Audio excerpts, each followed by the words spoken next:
स्वागत करती हूँ। तो देखिए प्रीवियस वीडियो में हमने जो कंप्लीट किया है वो क्या है, प्रोटेक्शन ऑफ 1,2 and 1,3 डायोल्स में हमने साइक्लिक एसिटल्स एंड साइक्लिक कीटल्स हैं वो कंप्लीट कर लिए हैं। हमने वहां पे पूरे के पूरे एग्जांपल्स के साथ विद मैकेनिज्म सारी की सारी चीजें हैं वो हमने वहां पे कंप्लीट की हैं। ठीक है, उसके बाद जो रिमेनिंग पोर्शन अपना रहता है 1,2 and 1,3 डायोल्स में वो हम इस वीडियो में कवर करेंगे। रिमेनिंग क्या रहता है अपना, 3 कंपाउंड्स हैं वो यहाँ पे अपने रिमेनिंग है। कौन कौन से हैं अपने, साइक्लिक कार्बोनेट्स हैं, साइक्लिक बोरोनेट्स हैं एंड साइक्लिक ऑर्थो एस्टर्स हैं। तो सबसे पहला जो हम यहाँ पे डिस्कस करेंगे वो करेंगे साइक्लिक ऑर्थो एस्टर्स। तो साइक्लिक ऑर्थो एस्टर्स की फॉर्मेशन एंड क्लीवेज दोनों चीजें हैं वो हम यहाँ पे देखने वाले हैं। तो जो यहाँ पे टेक्निकली अपना सेकंड है, इस वीडियो का फर्स्ट है, वैसे अपना कौन सा है, सेकंड ग्रुप है। ठीक है, तो ये कौन सा अपना cyclic ortho asters, cyclic ortho asters. Cyclic ortho asters बना के हम किस टाइप से 1,2 and 1,3 डायोल्स का प्रोटेक्शन कर सकते हैं वो चीज हमें इस वीडियो में देखनी है। तो यहाँ पे देखिए साइक्लिक ऑर्थो एस्टर्स में सबसे पहले हम 2 कंपाउंड्स हैं वो यहाँ पे रखते हैं। फर्स्ट अपना है मेथॉक्सीमेथिलीन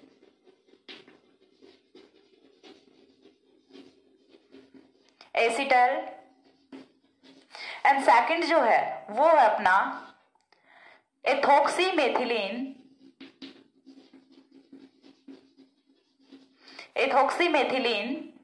एसिटल। तो देखिए दोनों कंपाउंड्स हैं वो काफी सिमिलर है, दोनों में बहुत ही माइनर सा डिफरेंस होता है। दोनों की फॉर्मेशन है वो हम कैसे करेंगे सारी चीजें मैं एक्सप्लेन करती हूँ। तो दोनों को हम एक साथ साथ स्टडी करेंगे, क्यों करेंगे वो चीज भी मैं बता देती हूँ। तो यहाँ से देखिए फर्स्ट ऑफ ऑल हमें क्या देखना है, फॉर्मेशन देखना है कि हम इनकी फॉर्मेशन है वो कैसे करेंगे। तो फॉर्मेशन के लिए देखिए फर्स्ट ऑफ ऑल तो हमें क्या ले लेना है, हमारा वही रिक्वायरमेंट R1R2OH, ये अपना फर्स्ट रिक्वायरमेंट होता है। ठीक है, तो ये तो हमें लेना ही लेना है। इसके साथ में हम कौन सा ग्रुप लें, तो देखिए मेथॉक्सीमेथिलीन एसिटल की फॉर्मेशन है वो हम किससे करेंगे, ट्राइमेथिल ऑर्थोफॉर्मेट से करेंगे। तो अपना ट्राइमेथिल ऑर्थोफॉर्मेट है वो किस तरीके से होगा वो चीज हमें देख लेनी है। यहाँ पे देखिए ये अपना OMe ये जो कंपाउंड होता है ये अपना क्या होता है, ट्राइमेथिल ऑर्थोफॉर्मेट होता है। ठीक है, इसी को हम क्या बोलते हैं, ट्राइमेथिल ऑर्थोफॉर्मेट बोलते हैं। साथ में हमें क्या लेना है, एथॉक्सीमेथिलीन एसिटल भी लेना है। तो उसकी फॉर्मेशन है वो हम किससे करेंगे, ट्राई एथिल ले लेंगे इसकी जगह पे। तो ये अपना क्या होगा, ट्राई एथिल ऑर्थोफॉर्मेट होगा। ठीक है, तो हमें जब फॉर्मेशन करनी है मेथॉक्सीमेथिलीन एसिटल एंड एथॉक्सीमेथिलीन एसिटल की, तो हम इन दोनों कंपाउंड्स का यूज करेंगे। अब यहाँ पे देखिए मैंने सिर्फ एक कंपाउंड लिखा है, तो दूसरा कंपाउंड है वो किस टाइप से होगा वो चीज भी मैं आपको बता देती हूँ। हम यदि यहाँ पे चलिए दोनों का डिफरेंट ही बता देती हूँ वरना ओवरलैप हो जाएगा। सबसे पहली चीज एसिडिक मीडियम में रिएक्शन कराएंगे तो यहाँ से माइनस क्या होगा, 2MeOH होगा, क्योंकि मैकेनिज्म है वो मैंने प्रीवियस वीडियो में बता दी है कि किस टाइप से यहाँ से 2 मेथॉक्सी ग्रुप है वो in the form of methanol यहाँ से एलिमिनेट करते हैं। आफ्टर दैट यहाँ से जो कंपाउंड फॉर्म होता है वो कुछ इस टाइप का होता है, R1R2 oxygen and OMe। Hydrogen को डिनोट करना यहाँ पे रिप्रेजेंट करना इतना ज्यादा नेसेसरी नहीं होता। तो ये जो कंपाउंड यहाँ से फॉर्म हुआ है ये अपना क्या है, मेथॉक्सीमेथिलीन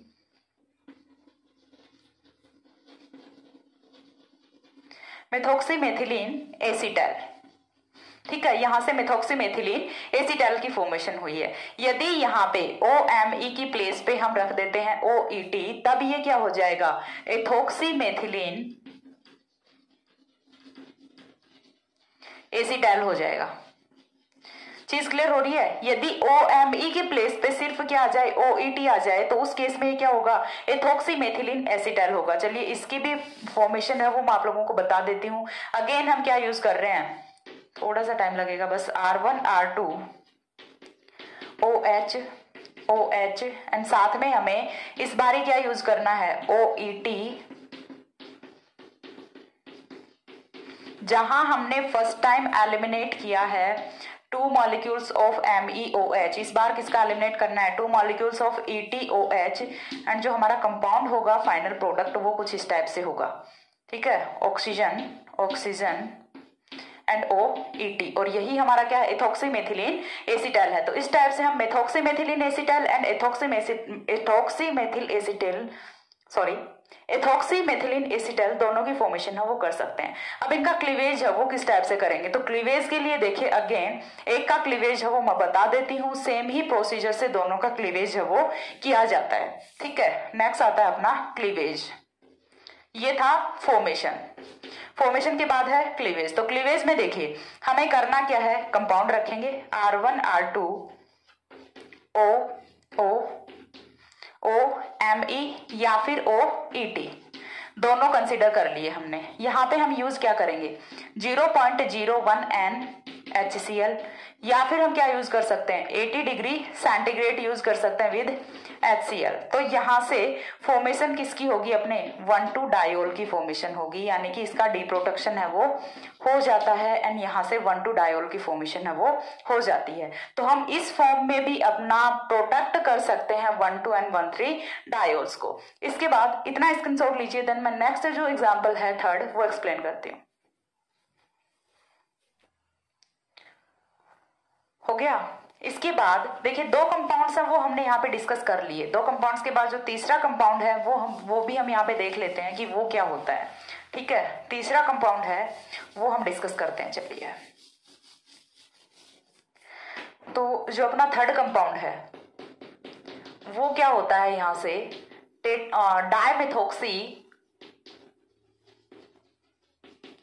डायमेथॉक्सी मेथिलीन ऑर्थोएस्टर, या फिर एसिटाइल हम इसे बोल सकते हैं, डायमेथॉक्सी मेथिलीन ऑर्थोएस्टर। ठीक है, दो हमने पहले यहाँ पे बिल्कुल एक्सप्लेन कर लिए हैं अच्छे से। उसके बाद तीसरा कंपाउंड अपना आता है ये। तो पहले हम इसकी क्या देखेंगे, फॉर्मेशन देखेंगे। फॉर्मेशन किस टाइप से करनी है हमें, तो फॉर्मेशन के लिए देखिए फर्स्ट ऑफ ऑल हमें क्या करना होता है, 1,2 डायोल है वो तो रिक्वायर्ड होगा ही होगा। 1,2 डायोल है वो तो हम हमारा रख लेते हैं। अब 1,2 डायोल की रिएक्शन है वो हमें किसके साथ करानी होगी, वो चीज यहाँ पे देखनी पड़ेगी। तो 1,2 डायोल की रिएक्शन है वो हमें करानी है टेट्रामेथिल ऑर्थो कार्बोनेट के साथ में, OMe। ये अपना क्या है, tetramethyl ortho carbonate. Tetramethyl ortho carbonate के साथ में जब हम एसिडिक मीडियम में रिएक्शन कराते हैं, ठीक है, रिएक्शन हमें किसमें करानी है, एसिडिक मीडियम में, तो अगेन क्या होगा, माइनस होंगे 2MEOH।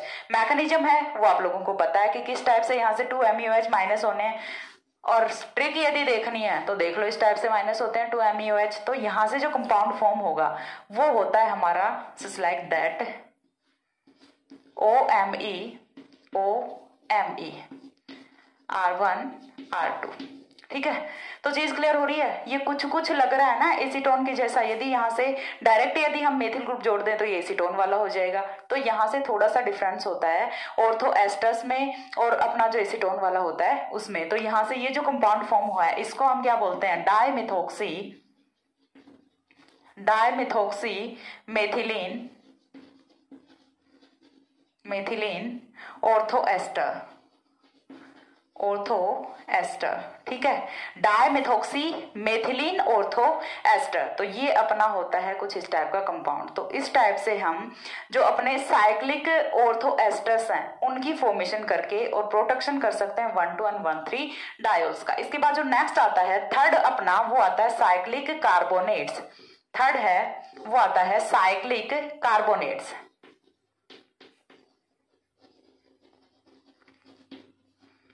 साइक्लिक कार्बोनेट्स में हमें क्या करना होता है, तो देखिए साइक्लिक कार्बोनेट्स हैं, सबसे पहली चीज तो साइक्लिक कार्बोनेट्स हैं, उनकी फॉर्मेशन कैसे होती है, किस टाइप के कंपाउंड होते हैं अपने साइक्लिक कार्बोनेट्स, तो ऐसे ही होते हैं साइक्लिक कार्बोनेट। ये वाली जो लाइन है इस पे मतलब पीछे क्या है, पीछे कोई भी ग्रुप लगा हुआ है लाइक दैट, इसको भी हम इसी टाइप से डिनोट करते हैं ना, यानी कि पीछे का इतना छुपा दो, उसके बाद ये कुछ इस टाइप का ग्रुप दिख रहा है। तो साइक्लिक जो अपने कार्बोनेट्स हैं उनका रिप्रेजेंटेशन है वो कुछ ऐसा होता है। तो ऐसे कंपाउंड की फॉर्मेशन हम कैसे करें 1,2 या फिर 1,3 डायोल के साथ में रिएक्शन करा के, तो उसके लिए देखिए यहाँ पे हमें देखना है, काफी इंपॉर्टेंट है ये। ठीक है, इंपॉर्टेंट है ये साइक्लिक कार्बोनेट्स वाला। तो देखिए साइक्लिक कार्बोनेट्स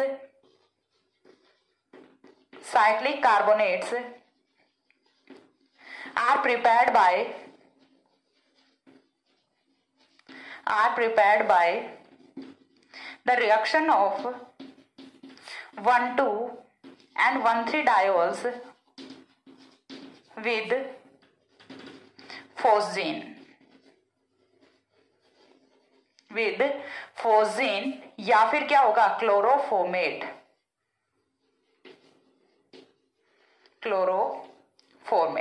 ठीक है, हमें रिएक्शन किसके साथ करानी है? यदि हमें साइक्लिक कार्बोनेट्स चाहिए तो हम 1,2 या फिर 1,3 डायोल की रिएक्शन है वो कराएंगे फोस्जीन या फिर अपना जो क्लोरोफोर्मेट होता है इसके साथ में। तो रिएक्शन किस टाइप से होती है, क्लीवेज किस टाइप से होता है, दोनों चीज हम यहाँ पे देखेंगे। फोस्जीन और क्लोरोफोर्मेट यहीं पे लिख देती हूँ। फोस्जीन का दूसरा नाम क्या है? क्लोरोफोर्मेट है। रिएक्शन अगेन अपनी किसमें होती है? एसिडिक मीडियम में होती है, और इसका जो क्लीवेज है वो यहाँ पे ध्यान रखना है बेसिक मीडियम में होता है। ठीक है, तो यहाँ साथ में ये पॉइंट भी है वो भी मेंशन कर लेते हैं। स्टेबल साइक्लिक कार्बोनेट्स या फिर दीज लिख लेते हैं, these are stable to acidic hydrolysis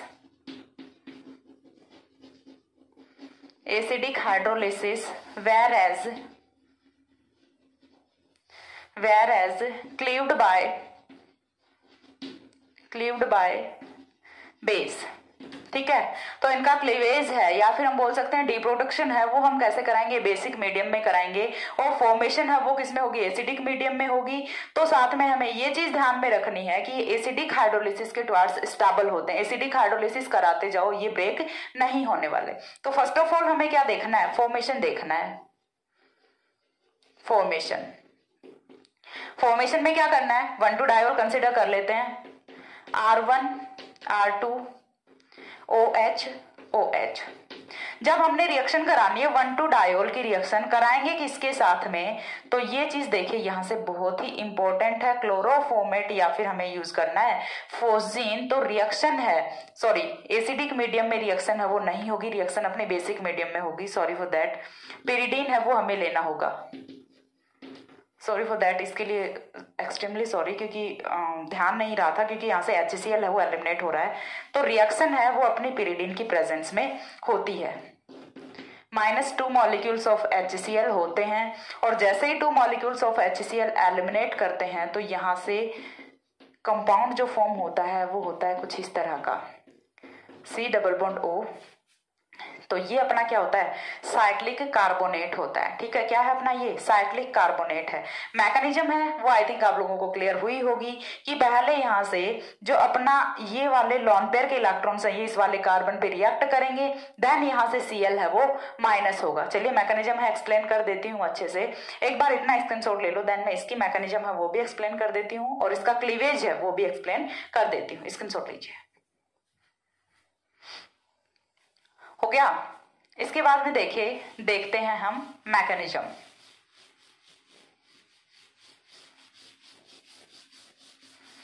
कि इसकी फॉर्मेशन है वो किस टाइप से हुई है। तो फॉर्मेशन के लिए देखिए, फर्स्ट ऑफ ऑल हमें क्या करना है?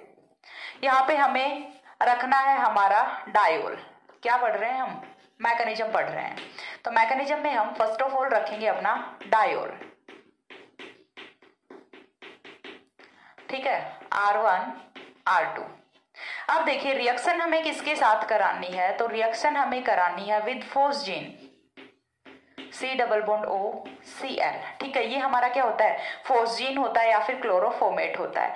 अब मैं बोल रही हूँ कि पहले ये वाले जो लॉन पेयर के इलेक्ट्रॉन्स हैं ये अटैक करेंगे यहाँ पे। मैं नहीं बोल रही, जो साइंटिस्ट हैं जिन्होंने एक्सपेरिमेंट किए थे वो बोल रहे हैं ये चीज को, कि पहले लॉन पेयर के इलेक्ट्रॉन है वो अटैक करेंगे यहाँ पे। आप बोलोगे कि मैम पहले तो ऐसा नहीं हुआ था, इस बार ऐसे क्यों हो रहा है कि पहले कार्बोनिल का जो कार्बन है उस पर लॉन पेयर के इलेक्ट्रॉन्स अटैक कर रहे हैं? तो इसके पीछे का रीजन है बेटा जी, और रीजन क्या है कि देखिए यहाँ से कार्बोनिल का कार्बन ऑलरेडी बेचारा काफी गरीब होता है, इलेक्ट्रोफिलिक इन नेचर होता है। उसके बाद इस पे जोड़ दिए हमने दो दो क्लोरीन यानी कि electron withdrawing group, minus I effect वाले ग्रुप। तो ये क्या करेंगे, इलेक्ट्रॉन्स को विड्रॉ करेंगे और इसकी वजह से ये वाला जो कार्बन है ये अपना हो जाता है मोर इलेक्ट्रोफिलिक इन नेचर। बहुत ज्यादा इसकी इलेक्ट्रोफिलिसिटी है वो बढ़ जाती है, और इलेक्ट्रोफिलिसिटी बहुत ज्यादा हो जाने की वजह से यहाँ पे जैसे ही ये लॉन पेयर के इलेक्ट्रॉन्स अटैक करते हैं तो कुछ ऐसा कंपाउंड है वो फॉर्म होता है। लॉन पेयर के इलेक्ट्रॉन्स अटैक करेंगे तो यहाँ से माइनस कौन होगा, Cl होगा, और यहाँ पे फॉर्मेशन होती है OH positive, minus Cl negative होगा, Cl है वो तो अपने बॉन्ड के इलेक्ट्रॉन्स उनको लेके जाएगा। देन यहाँ पे C double bond O Cl, ठीक है, इधर क्या है अपना OH है। चीज क्लियर हुई? तो यहां से इतनी चीज आपको क्लियर होनी चाहिए कि फर्स्ट स्टेप में कुछ वैसा होता है। अब यहां से क्या होगा, माइनस H पॉजिटिव होगा, माइनस H पॉजिटिव होगा, H पॉजिटिव Cl नेगेटिव मिलके किसकी फॉर्मेशन कर लेंगे, HCl की फॉर्मेशन कर लेंगे। और नेक्स्ट स्टेप है वो हमारा कुछ इस टाइप से होता है। देखिए बिल्कुल स्टेप टू स्टेप बताती हूँ, छोटी से छोटी जो चीज होती है वो भी बताती हूँ, तो बस आप थोड़ा सा समझने की कोशिश कीजिए। इससे इजी एक्सप्लेनेशन शायद कुछ भी नहीं हो सकता। एक ही चीज को बार बार बताती हूँ ताकि आपको अलग अलग वीडियोस पे ना घूमना पड़े, ठीक है। अब देखिए यहाँ से कुछ इस टाइप के कंपाउंड की फॉर्मेशन हो गई। अगेन देखिए एक और क्लोरीन तो यहाँ पे अभी भी जुड़ा हुआ है, तो ये वाले लॉन पेयर के इलेक्ट्रॉन्स अगेन यहाँ पे जाएंगे। फिर से माइनस क्या होगा, Cl नेगेटिव होगा। माइनस Cl नेगेटिव होते ही यहाँ से जो नेक्स्ट कंपाउंड है वो हमारा होता है कुछ इस टाइप से, R1 R2 O C double bond O OH positive, ठीक है। एंड देन यहां से क्या होगा, अगेन माइनस H पॉजिटिव होगा, माइनस क्या होगा, H पॉजिटिव होगा, minus H positive Cl negative, फिर से एक HCl निकलेगा। और इन HCl को एब्जॉर्ब कौन करने के लिए बैठा है, यहाँ पे पिरिडीन है, उसका क्या काम क्या होता है, इन्हीं HCl को एब्जॉर्ब करना, ठीक है। तो इसीलिए हम रिएक्शन में पिरिडीन है वो यूज करते हैं। एंड इस टाइप से हमारी यहाँ पे फॉर्मेशन हो जाती है साइक्लिक कार्बोनेट की, ठीक है। यही क्या होता है, साइक्लिक कार्बोनेट होता है। तो इस टाइप से हम यहाँ पे फॉर्मेशन कर सकते हैं साइक्लिक कार्बोनेट की। इसके बाद हम देखते हैं इसका क्लीवेज। क्लीवेज किस टाइप से होता है वो चीज हमें देखनी होती है। तो ये तो हमने देखी फॉर्मेशन की मैकेनिज्म। आफ्टर दैट हम देखते हैं क्लीवेज। क्लीवेज के लिए देखिए सबसे पहले हमें क्या चाहिए, साइक्लिक एस्टर चाहिए, सॉरी साइक्लिक कार्बोनेट चाहिए अपना, O C double bond O। तो क्लीवेज है वो किस में होगा, बेसिक मीडियम में होगा। तो हम यहाँ पे ले लेते हैं बेरियम हाइड्रोक्साइड BaOH का ट्वाइस ले सकते हैं, या फिर हम क्या ले सकते हैं, एक्वस पिरिडीन ले सकते हैं। यानी कि बेस हमें यहाँ से यूज करना होता है, और जैसे ही हम यहाँ से बेस यूज करेंगे तो फॉर्मेशन किसकी होगी, अपने 1,2 डायोल की, ठीक है। फॉर्मेशन किसकी होनी है, 1,2 डायोल की फॉर्मेशन होनी है। तो इस टाइप से हमने यहाँ पे फॉर्मेशन की मैकेनिज्म भी देख ली, साथ में क्लीवेज भी देख लिया कि किस टाइप से साइक्लिक जो अपने कार्बोनेट्स हैं उनकी फॉर्मेशन होती है, किस टाइप से क्लीवेज होता है। इसके बाद हमें जो देखना है वो देखना है साइक्लिक बोरोनेट्स। साथ में बता दूं कि साइक्लिक बोरोनेट्स उनका बहुत ही लिमिटेड यूज होता है। क्यों होता है साइक्लिक बोरोनेट्स का लिमिटेड यूज, क्योंकि इनका क्लीवेज है वो बहुत ही इजीली हो जाता है, ठीक है। इतना इजीली क्लीवेज हो जाता है कि कोई भी थोड़ा सा रिएजेंट दिखा दो बस इनको तुरंत ही कर जाते हैं। तो दैट्स व्हाई जो साइक्लिक बोरोनेट्स हैं उनका बहुत ही लिमिटेड यूज होता है, ठीक है। तो इतना एक बार स्क्रीनशॉट ले लो मैकेनिज्म प्लस क्लीवेज का। देन हम लास्ट जो पॉइंट है अपना प्रोटेक्शन ऑफ 1,2 एंड 1,3 डायोल्स में, या फिर हम बोल सकते हैं प्रोटेक्शन ऑफ अल्कोहल में लास्ट पॉइंट है वो हम डिस्कस करने जा रहे हैं। आई होप आप लोगों को समझ आ रहा होगा। स्क्रीनशॉट लीजिए। हो गया। इसके बाद लास्ट एंड नेक्स्ट जो हमारा कंपाउंड है वो है cyclic boronates as protecting group for 1,2 and 1,3 diols. तो next point is, fourth point है साइक्लिक बोरोनेट्स। तो साइक्लिक बोरोनेट्स के केस में मैंने आपको पहले ही बता दिया कि इनका बहुत ही लिमिटेड यूज होता है। तो चलिए लिख लेते हैं एक बार के लिए छोटा सा point, cyclic बोरोनेट्स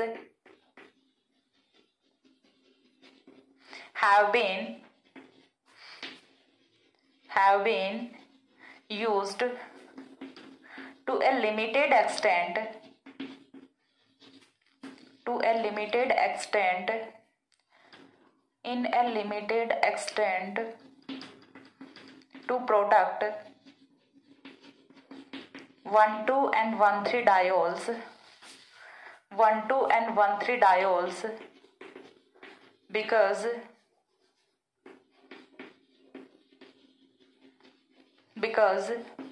these are hydrolyzed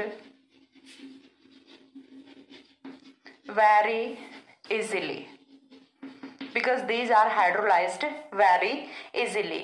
इनका बहुत ही लिमिटेड यूज है। वो क्यों होता है? क्योंकि इनका हाइड्रोलिसिस है वो बहुत ही आसानी से हो जाता है, इसीलिए हम इनका बहुत ही लिमिटेड यूज है वो करते हैं टू प्रोडक्ट 1,3 एंड 1,2 डायोल्स। अब इनका प्रोडक्शन में यूज किस टाइप से करेंगे, फॉर्मेशन एंड क्लीवेज है वो भी हम यहाँ पे देख लेते हैं एक बारी के लिए। तो नेक्स्ट जो पॉइंट है हमारा वो आता है फॉर्मेशन। ठीक है, नेक्स्ट पॉइंट है फॉर्मेशन ऑफ साइक्लिक बोरोनेट्स। अब फॉर्मेशन है वो किस टाइप से करेंगे, तो देखिए फर्स्ट ऑफ ऑल हमें चाहिए क्या, डाइओल चाहिए, OH OH। ठीक है, फर्स्ट ऑफ ऑल हमें क्या चाहिए, डाइओल चाहिए। डाइओल की रिएक्शन है वो हम किसके साथ कराएंगे, यहां से देखिए BOH OH R के साथ में। ठीक है, अब यहां से देखिए माइनस कौन होगा, 2 molecules of H2O, 2 molecules of H2O। Reaction है वो अपनी किसकी प्रेजेंस में होती है, in the presence of pyridine हो सकती है या फिर एसीटोन की प्रेजेंस में रिएक्शन है वो अपनी हो रही होती है। और रिएक्शन का जो प्रोडक्ट है हमारा यहाँ से वो ऑब्टेन होता है साइक्लिक बोरोनेट, OOBr। ये अपना क्या होता है, साइक्लिक बोरोनेट होता है। अब इसका क्लीवेज कैसे करेंगे, तो साइक्लिक बोरोनेट का यदि क्लीवेज की मैं बात करूं तो चलिए क्लीवेज भी देख ही लेते हैं, क्योंकि फॉर्मेशन की है, प्रोटेक्शन किया है तो डिप्रोटेक्शन तो करना पड़ेगा। अब क्लीवेज की यदि हम बात करें तो वो कुछ इस टाइप से होता है, R1 R2। सबसे पहले तो हमें साइक्लिक बोरोनेट ही रखना होगा। ठीक है, अब इसकी रिएक्शन है वो हम किससे करा देते हैं, CS2 का होल थ्राइस OH OH से एक डाइओल ही हम ले लेते हैं साथ में रिएक्शन के लिए। और साथ में हम सॉल्वेंट है वो क्या यूज कर सकते हैं, बेंजीन यूज कर सकते हैं, या फिर पिरिडीन की प्रेजेंस में रिएक्शन है वो हमारी हो रही होती है। ठीक है, बेंजीन या फिर पिरिडीन की प्रेजेंस में रिएक्शन हमारी हो रही होती है, और रिएक्शन का प्रोडक्ट है वो यहाँ से कुछ इस टाइप का होता है, R1 R2 OH OH plus यहाँ से जो प्रोडक्ट फॉर्म होता है वो कुछ इस टाइप से होता है, CH2 का होल थ्राइस O। ठीक है, थोड़ा सा अच्छे से लिख देती हूँ। यहाँ से जो हमारा प्रोडक्ट ऑब्टेन हो रहा है वो है ये CS2 का होल थ्राइस, और ये जो है ये दोनों ऑक्सीजन से जुड़े हुए होते हैं। अब चलिए ओपनिंग तो आपको समझ आ गई, लेकिन इसकी मैकेनिज्म क्या होती है वो अभी पहले नहीं पढ़ी। तो मैकेनिज्म है वो भी मैं आपको एक्सप्लेन कर ही देती हूँ, क्योंकि लास्ट पॉइंट है तो इसकी क्या मैकेनिज्म छोड़ेंगे, इसको भी साथ में एक्सप्लेन कर ही लेते हैं। वैसे मैकेनिज्म है वो ज्यादा एग्जाम में पूछी नहीं जाती, लेकिन आपके कॉन्सेप्ट हैं वो बहुत ही अच्छे से क्लियर होने चाहिए, क्योंकि लास्ट टाइम पढ़ रहे हो प्रोटेक्टिंग ग्रुप, इसके बाद आपको नेट वगैरह का एग्जाम देना है तो आपको इनका सिर्फ इम्प्लीमेशन करना है, एप्लीकेशन करना पड़ेगा आपको इन सारे कंपाउंड्स का, इन सारे कॉन्सेप्ट्स का। तो लास्ट टाइम पढ़ रहे हो और आपका MSc फाइनल ईयर है, तो वैसे भी देखें तो एजुकेशन देखिए वैसे तो कभी खत्म नहीं होती, बट पोस्ट ग्रेजुएशन है वहां पे आके एक हद तक थोड़ा सा एजुकेशन है वो हम बोल सकते हैं कि कंप्लीट हो ही जाता है। इसके बाद ऐसे तो लगा ही रहना है, लाइफ टाइम लगे रहना है, लेकिन अपना जो UG PG हो जाता है उसके बाद एक बार थोड़ा सा रिलैक्स तो नहीं बोल सकते कि होना है, क्योंकि इसके बाद तो और भी बुरी हालत होने वाली है। बट ये लास्ट टाइम आपके लिए पढ़ने का, कि जब आपको स्कोर दिखाना है कि हाँ हमारे UG में इतने आए, PG में इतने आए, तो लास्ट टाइम है बहुत ही अच्छे से आपको पढ़ना है, सारे के सारे कॉन्सेप्ट्स हैं वो क्लियर करने हैं। ओके, तो इतना स्क्रीनशॉट लो, देन मैं मैकेनिज्म है वो एक्सप्लेन करती हूँ। हो गया, इसके बाद देखिए इसकी मैकेनिज्म देख लेते हैं कि किस टाइप से ओपन हुआ है। तो रिंग ओपनिंग की रिएक्शन है वो बहुत ही इजी सी है, बस आपको पता होना चाहिए कि कौन सा जो ग्रुप है या फिर कौन सा एटम है उसकी नेचर है, इलेक्ट्रोफिलिक होती है, कौन से की न्यूक्लियोफिलिक होती है। आपको electrophilicity, nucleophilicity, general organic chemistry और साथ में उसका अप्रोच है वो आप लोगों को समझ आना चाहिए। फिर बहुत ही ईजी होता है फॉर्मेशन भी और क्लीवेज भी, क्योंकि मैंने आपको पहले भी बताया था कि ऑर्गेनिक सिंथेसिस सेकंड अपना ऐसा कॉन्सेप्ट है, ऐसी बुक है जहां पे कि अभी तक हमने जितनी भी केमिस्ट्री पढ़ी है पूरी की पूरी केमिस्ट्री का एप्लीकेशन है वो होता है। वो चीज आपको कैसे समझ आएगी, जब मैं नेक्स्ट वीडियो में आपको इसकी प्रॉब्लम्स है वो सॉल्व कराऊंगी तो आपको पता चलेगा कि जितने भी केमिस्ट्री के कॉन्सेप्ट हैं आपका हर एक कॉन्सेप्ट है वो आपसे यूज कराया जाएगा। Oxidation, reduction, nucleophilicity, electrophilicity, protection, deprotection, वो आपसे सारी चीजें हैं वो उनका एप्लीकेशन कराया जाएगा। वो आपको देखने के लिए मिलेगा नेक्स्ट वीडियो में, बहुत ही इंटरेस्टिंग होने वाला है। प्रॉब्लम्स में आपको बहुत मजा आएगा सॉल्व करने में, ठीक है। तो चलिए अभी के लिए इसका मैकेनिज्म है वो एक बार के लिए देख लेते हैं। तो हमारे पास क्लीवेज हमें इसका करना है, तो चलिए रख लिया हमने R1 R2 O B R, इसी का क्लीवेज करना है हमें। ये क्या हमारा साइक्लिक बोरोनेट है। क्लीवेज किससे करना है तो वो चीज भी हम यहाँ पे रख लेते हैं। क्लीवेज किससे करना है यहाँ पे, CS2 का होल थ्राइस OH। अब यहाँ पे देखिए है कौन, बोरोन है। तो बोरोन का हम जानते हैं ऑलरेडी कि ट्राइवेलेंसी में होता है, लेकिन ये टेट्रावेलेंसी में भी जा सकता है और टेट्रावेलेंसी में जाने के लिए काफी डेस्परेट भी होता है कि हाँ मैं 4 बॉन्ड्स बनाऊं। वो बात अलग होती है कि इसका डेस्परेशन है वो बहुत जल्दी खत्म भी हो जाता है। ये टेट्रावेलेंसी में स्टेबल नहीं हो पाता और ये जल्दी उल्टी करके चौथे ग्रुप को बाहर फेंक देता है, ठीक है, ये चीज अलग होती है। बाकी ये टेट्रावेलेंसी के लिए बहुत ज्यादा डेस्परेट होता है कि हाँ मेरे को भी इलेक्ट्रॉन्स मिले, मैं भी चौथा बॉन्ड बनाऊं, और होना भी क्यों नहीं चाहिए क्योंकि इसके पास वैकेंट pz ऑर्बिटल होता है। बोरोन, एल्यूमिनियम, समझ आ रहा है मैं किस कॉन्सेप्ट पे बात कर रही हूँ। इनके पास वैकेंट p ऑर्बिटल होता है जिसमें कि इलेक्ट्रॉन्स को एक्सेप्ट करने के लिए रेडी रहते हैं। तो ऐसा ही कुछ यहाँ पे भी होता है।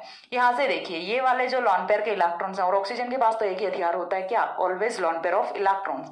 तो ये यहाँ से यहाँ पे अटैक करता है। जैसे ही अटैक करेगा तो ये वाला बॉन्ड है ये तो ब्रेक होगा ना, क्योंकि अगेन बता रही हूं कि ये टेट्रावेलेंसी में स्टेबल नहीं रह पाएगा। तो इस वाले ऑक्सीजन के साथ बॉन्ड बनाते ही इस वाले ऑक्सीजन को ये छोड़ देगा। अब देखिए साथ में मैं मैकेनिज्म में आपको चलिए बता ही देती हूं। R1 R2 O नेगेटिव बन गया। यहां से देखिए ऑक्सीजन B R एंड यहां पे कौन आया इस बारी, OH पॉजिटिव। पॉजिटिव क्यों लगा रहे हैं, समझ आ रहा होगा क्यों लगा रहे हैं, ऑब्वियस सी बात है। अब देखिए यहां से H पॉजिटिव को हम एलिमिनेट करेंगे, तो वो मैं यहीं पे कर रही हूँ, और वो H पॉजिटिव एलिमिनेट होके जाता कहाँ पे, इस वाले ऑक्सीजन पे ही जाता है। तो समझ आई चीज कैसे क्या यहाँ पे हुआ है। तो ये यहाँ से कुछ इस टाइप से होता है। इसको हम लिखते हैं इधर, थोड़ा सा लिखने में थोड़ा सा सही से करते हैं। यहाँ पे क्या था, बोरोन था ना, बोरोन RO CS2 का होल थ्राइस NOH। अब यहाँ पे देखिए फिर से क्या होगा, दूसरा OH है वो यहाँ पे अटैक करेगा, यहाँ से माइनस होगा और माइनस पे फिर से कौन जाएगा, H पॉजिटिव जाएगा। तो नेक्स्ट स्टेप में यहाँ से क्या होता है देखिए, R1 R2 एक OH ऑलरेडी है, दूसरा OH भी कुछ इसी टाइप से फॉर्म हुआ है। एंड इसके बाद जो देखिए हमारा कंपाउंड फॉर्म होगा वो किस टाइप से होगा, प्लस में क्या फॉर्म होता है वो चीज हमें देख लेनी है। ये अपना बोरोन है, इसके साथ में R है वो तो जुड़ा हुआ है, R के साथ में एक ऑक्सीजन इधर पे, दूसरा ऑक्सीजन यहाँ से ये ऊपर की तरफ भी जा रहा है, और दोनों ऑक्सीजन है वो एडेड किससे हैं, CS2 का होल थ्राइस से हैं। तो इस टाइप से इसका डिप्रोटेक्शन होता है। किससे करा सकते हैं हम, यहाँ पे 1,3 डायोल से इसका डिप्रोटेक्शन है वो करा सकते हैं। तो हमने प्रोटेक्शन भी देखा, डिप्रोटेक्शन भी देखा, डिप्रोटेक्शन की मैकेनिज्म है वो भी हमने देख ली है यहाँ पे कि किस टाइप से डिप्रोटेक्शन होता है। यहाँ पे अपना कंप्लीट होता है protection of alcohols with 1,2 and 1,3 diols also. इसके बाद यदि आपको इसमें कोई भी क्वेरी रहती है तो मैंने प्रीवियस वीडियो में भी बोला था कि आपकी जो भी प्रॉब्लम्स आप मेरे को इंस्टाग्राम पे मैसेज कीजिए। मैं नेक्स्ट वीडियो है वो बनाऊंगी प्रॉब्लम्स का ही, प्रॉब्लम्स इन प्रोटेक्टिंग ग्रुप्स, ठीक है। यानी कि जब हमें कोई भी मॉलिक्यूल दिया जाता है तो हमें उसका प्रोटेक्शन कहाँ पे करना होता है, मॉलिक्यूल्स में हम किस टाइप से प्रोटेक्टिंग ग्रुप्स का यूज करते हैं, हम किस टाइप से उनका डिप्रोटेक्शन करते हैं, उनके कुछ एग्जाम्पल्स हैं वो मैं नेक्स्ट वीडियो में एक्सप्लेन करने वाली हूँ। सो आप मेरे को जो भी आपकी प्रॉब्लम्स होती हैं वो आप मेरे को इंस्टाग्राम पे मैसेज कीजिए या फिर मेरे को ईमेल भी कर सकते हैं, जो भी आपकी प्रॉब्लम्स होती हैं। इंस्टाग्राम आईडी है वो आपको वीडियो के डिस्क्रिप्शन में मिल जाएगी। एंड आज के लिए बस इतना ही। नेक्स्ट जितना जल्दी पॉसिबल हो सकेगा मैं कंप्लीट कराती हूँ प्रोटेक्शन ऑफ नेक्स्ट जो अपने फंक्शनल ग्रुप हैं, लाइक अपना अभी कार्बोनिल बसता है, एमीन्स बसता है, एस्टर्स बसता है, सभी को हम कंप्लीट करेंगे, जितना जल्दी पॉसिबल हो सकेगा करेंगे। एंड पढ़ते रहिए बस। बाकी कोई भी क्वेरी होती है तो मेरे को कमेंट सेक्शन में ज़रूर बताएं। सो आज के लिए इतना ही। नेक्स्ट मिलते हैं दूसरे वीडियो में प्रॉब्लम्स के साथ। तब तक के लिए सी या, have a good day, thanks for watching.